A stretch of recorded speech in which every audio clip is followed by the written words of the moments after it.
नमस्कार, मैं श्रवण बेरवा आज की क्लास में वापस आपका स्वागत करता हूँ। आप सभी का ऑन पॉइंट यूट्यूब चैनल पर स्वागत है। आज हम वापस राजस्थान के इतिहास की जानकारी के स्रोत के बारे में पढ़ेंगे। इसमें कल हम अभिलेख पर चर्चा कर रहे थे और अभिलेख में चर्चा शुरू हुई थी और उसमें हमने गोसुंडी शिलालेख पढ़ा था, बड़ली शिलालेख पढ़ा था। बड़ली के अलावा हमने मानमोरी शिलालेख पढ़ा था और मानमोरी के अलावा एक नानसा युग अभिलेख को हमने पढ़ा था। गोसुंडी के बारे में हमने ये पढ़ा था कि चित्तौड़गढ़ से प्राप्त हुआ है, वर्तमान उदयपुर संग्रहालय में डॉक्टर डी आर भंडारकर के द्वारा प्रकाशन में लाया गया है। जानकारी इसमें मिलती है भागवत धर्म और वैष्णव धर्म के बारे में बताने वाला सबसे प्राचीनतम जो स्रोत है वो गोसुंडी शिलालेख है। गजवंशी शासक सर्वताप के द्वारा विष्णु मंदिर के चारों ओर 4 दीवारी बनवाने का कार्य विषय के द्वारा करवाया गया, ये जानकारी विषय से मिलती है। अश्वमेध यज्ञ भी करवाया गया, ये जानकारी भी मिलती है। इसकी भाषा संस्कृत और लिपि जो है वो ब्राह्मी लिपि है। इसके अलावा हमने बड़ली का शिलालेख देखा जो संस्कृत भाषा का सबसे प्राचीनतम शिलालेख था। इसकी लिपि भी ब्राह्मी थी और संस्कृत इसकी भाषा थी। इसके अलावा हमने मानमोर शिलालेख देखा था। उस मानमोर शिलालेख में हमने देखा था कि ये शिलालेख जो चित्तौड़गढ़ से प्राप्त हुआ था मौर्य वंश से संबंधित था। इसमें बताया गया था कि भाई चित्रांगद या चित्रांग मौर्य के द्वारा चित्तौड़गढ़ का निर्माण करवाया गया और अभी वर्तमान में ये उपस्थित नहीं है क्योंकि कर्नल जेम्स टोड ने इसे इंग्लैंड ले जाते समय जब ये समुद्र की यात्रा में थे और नाम में असंतुलन हो गया, असंतुलन होने के कारण कर्नल जेम्स टोड ने इसे समुद्र में डाल दिया, जिसके कारण ये वर्तमान अभी उपस्थित नहीं है।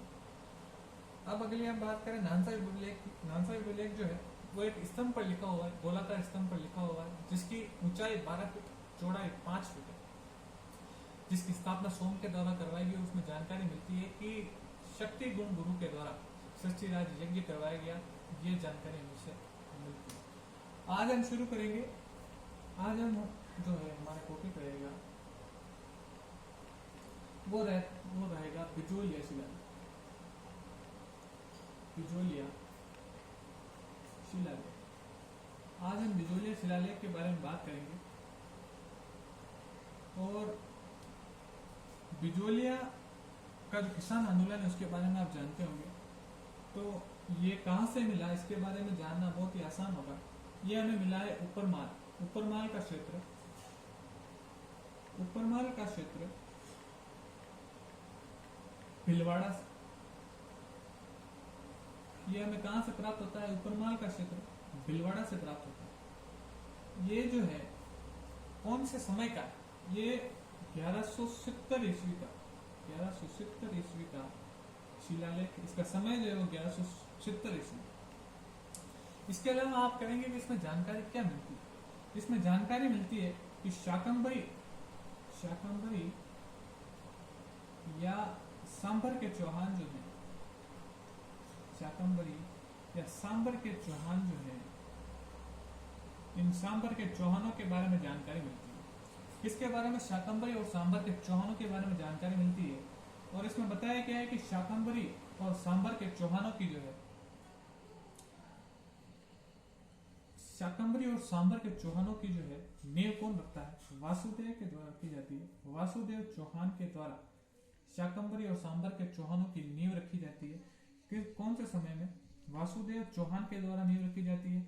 वासुदेव चौहान के द्वारा नींव रखी जाती है 597 ईस्वी में, 597 ईस्वी में ये जो है, सॉरी 551 ईस्वी में वासुदेव चौहान के द्वारा ये नींव रखी जाती है।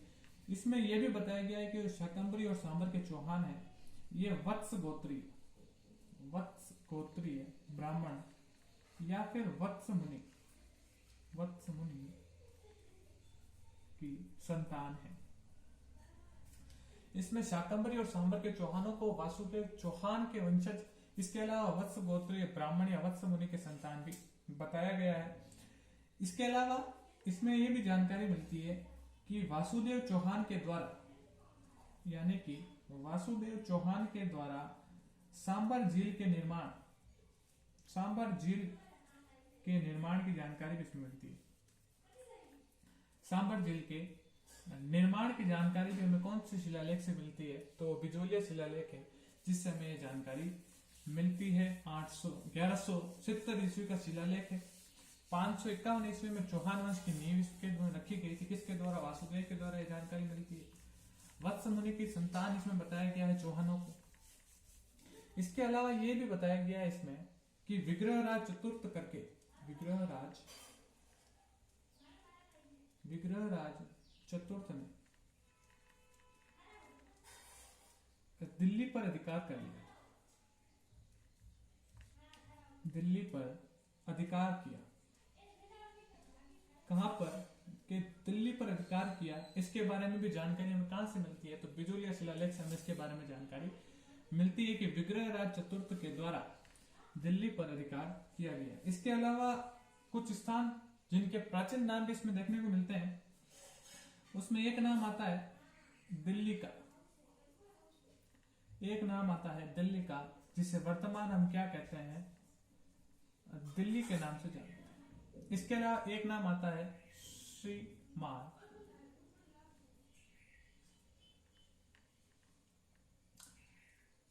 श्रीमाल, जिसे हम किसे क्या कहते हैं अभी वर्तमान में?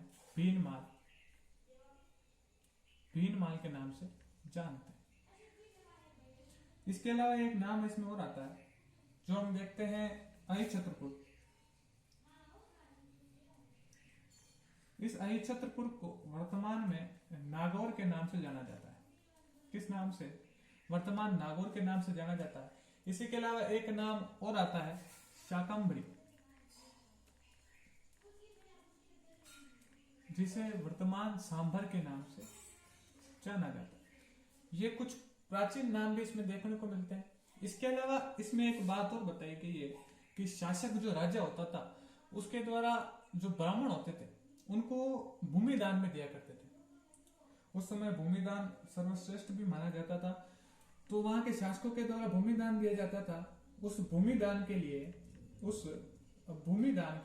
या भूदान के लिए एक विशेष प्रकार का शब्द यूज किया जाता था, जिसका नाम था डोडरी।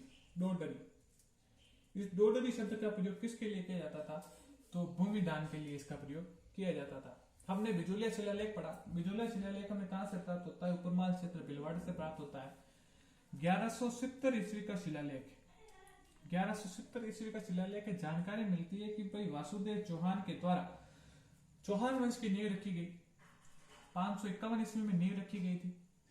इसके अलावा विग्रहराज चतुर्थ के बारे में भी जानकारी मिलती है कि उन्होंने दिल्ली पर अधिकार किया। ये भी इसमें जानकारी मिलती है कि वासुदेव के द्वारा सांबर झील का निर्माण करवाया गया। इसके अलावा ये भी जानकारी मिलती है कि जो चौहान वंश हम देखते हैं, सांबर के चौहान, वो वत्स गोत्री है, यानी कि ऋषि वत्स के जो है संतान है, यानी कि ब्राह्मण वंशीय भी, वत्स गोत्रीय ब्राह्मण भी इन्हें बताया गया। ठीक है। इसके अलावा हम देखते हैं कि भूमिदान के लिए डोडरी शब्द का प्रयोग किया गया है। कुछ प्राचीन स्थानों के नाम भी मिलते हैं जिन्हें वर्तमान नामों से जाना जाता है, ये भी हमने देखा। आशा करता हूं कि बिजोलिया शिलालेख जो है वो आपको समझ में आया होगा। इसके अलावा एक शिलालेख और आता है जिसका नाम है घटियाला शिलालेख। ये घटियाला शिलालेख भी प्रतियोगी परीक्षाओं की दृष्टि से महत्वपूर्ण स्थान रखता है। और घटियाला शिलालेख हम देखेंगे अभी। आज हम देखेंगे एक और शिलालेख जिसका नाम है घटियाला शिलालेख। मुझे बिजली जाने की वजह से आप मुझे सही तरीके से देख पा रहे हैं या नहीं देख पा रहे हैं, इसके लिए मैं आपसे क्षमा चाहता हूं। लेकिन कुछ समय बाद जब हम सक्सेस हो जाएंगे तो उसके बाद में सब कुछ व्यवस्था की जाएगी, लेकिन एक बार आपको इसी के साथ में काम चलाना होगा। आज हम देखेंगे घटियाला शिलालेख। तो घटियाला शिलालेख जो हमें प्राप्त होता है वो कहां से प्राप्त होता है? तो हमें प्राप्त होता है जोधपुर से। कहां से प्राप्त होता है? जोधपुर से। और इसका समय जो है वो है 861 ईस्वी। 861 ईस्वी के बारे में जानकारी हमें प्रदान करता है। उस समय 861 ईस्वी के शासक कुक या ककुक के बारे में जानकारी देता है। कुक या ककुक के बारे में जानकारी देता है। ये शिलालेख, घटियाला शिलालेख जो है ये प्रतिहार वंश से संबंधित है। प्रतिहार वंश से संबंधित, प्रतिहार वंश के बारे में जानकारी देता है। और हम जो शासक कुक या ककुक की बात कर रहे हैं, ये भी कौन सा शासक है? प्रतिहार वंश का शासक। इसके अलावा इसमें जानकारी मिलती है कि जो प्रतिहार वंश की स्थापना जो है, प्रतिहार वंश की स्थापना जो है वो किसके द्वारा, हरिश्चंद्र के द्वारा की जाती है। हरिश्चंद्र के द्वारा की जाती है और ये स्थापना जो है 597 ईस्वी में की जाती है। हमने भी देखा गटियाला शिलालेख जो है जोधपुर से प्राप्त होता है, 861 ईस्वी का शिलालेख, प्रतिहार वंश से संबंधित, प्रतिहार वंश के शासक कुक या ककुक के समय का है। इसके अलावा ये बताया गया है इसमें कि प्रतिहार वंश की स्थापना जो है वो हरिश्चंद्र के द्वारा 597 ईस्वी में की जाती है।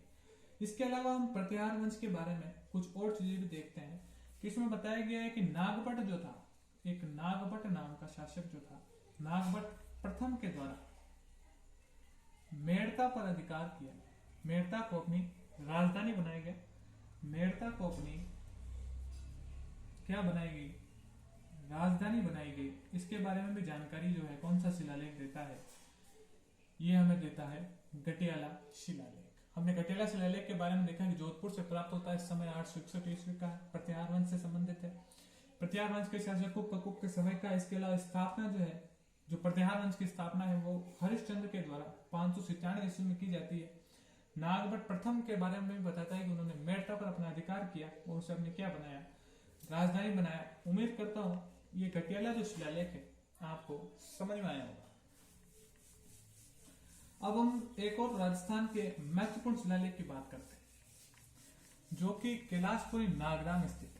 आपने एकलिंग नाथ जी के मंदिर को तो देखा ही होगा, नहीं देखा हो तो देखने लायक जगह है। एक हम शिलालेख और देखेंगे जिसका नाम आता है श्रृंगी ऋषि का शिलालेख। ये जो है श्रृंगी ऋषि का शिलालेख, ये श्रृंगी ऋषि का शिलालेख जो है एकलिंग नाथ जी के मंदिर में लगा हुआ। आप पूछेंगे कि ये कहाँ लगा हुआ है, कहाँ है ये वर्तमान में, तो हम देखते हैं कि ये जो है श्रृंगी ऋषि का शिलालेख, ये एकलिंग नाथ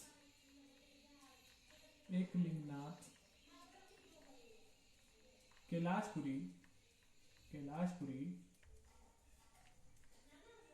नागदा में,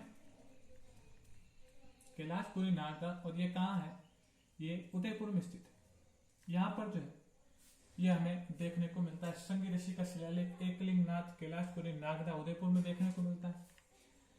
इसके अलावा ये हमें जानकारी किसके बारे में प्रदान करता है, ये जो श्रृंगी ऋषि का शिलालेख है ये 1428 ईस्वी का, 1428 ईस्वी का शिलालेख है।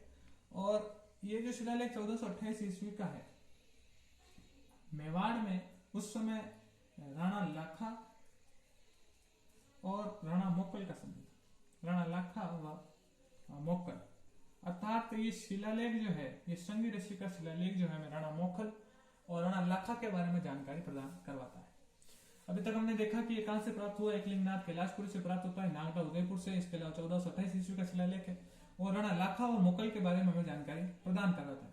अब हम देखेंगे कि भाई राणा लाखा और मोक्कल के बारे में जानकारी तो देता है, बट क्या जानकारी देता है ये भी देखना जरूरी है।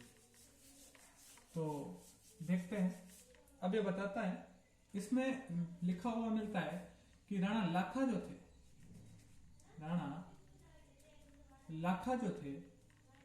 इन राणा लाखा ने तीन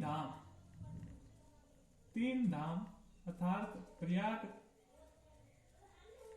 काशी और गया की यात्रा की थी। क्या जानकारी मिलती है कि राणा लाखा ने 3 धाम प्रयाग, काशी और गया की यात्रा की थी। इसके अलावा और क्या जानकारी मिलती है, श्रृंगी ऋषि का शिलालेख है, हमने देखा कैलाशपुरी नागदा से मिलता है, उदयपुर से प्राप्त होता है। राणा लाखा के बारे में बताता है, 1428 ईस्वी का शिलालेख है। राणा लाखा के द्वारा 3 धाम की यात्रा की गई, ये बताता है। इसके अलावा ये बताता है राणा मोक्कल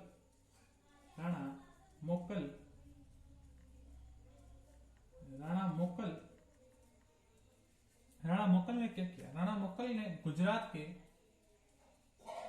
अहमद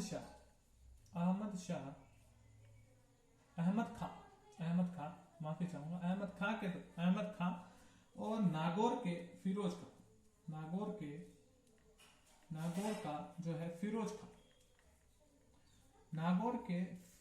खां को पराजित किया। नागौर के फिरोज खां को पराजित किसके द्वारा किया गया? राणा मोक्कल के द्वारा किया गया। इसके बारे में भी ये जानकारी देता है। इसके अलावा एक चीज और है कि राणा मोक्कल के द्वारा इसकी स्थापना की गई थी। इसकी स्थापना जो है, यानी कि जो ये संघ ऋषि का शिलालेख जो हम देखते हैं, इसकी स्थापना किसके द्वारा की गई? राणा मोक्कल के द्वारा की गई। इसकी स्थापना किसके द्वारा की गई? राणा मोक्कल के द्वारा की गई। इसमें राणा मोक्कल की पत्नी का जो नाम है, इसमें रानी मोक्कल की पत्नी का जो नाम है वो भी देखने को मिलता है। ठीक है, इसमें राणा मोक्कल की पत्नी का नाम भी देखने को मिलता है। इसके अलावा हमने देखा कि राणा मोक्कल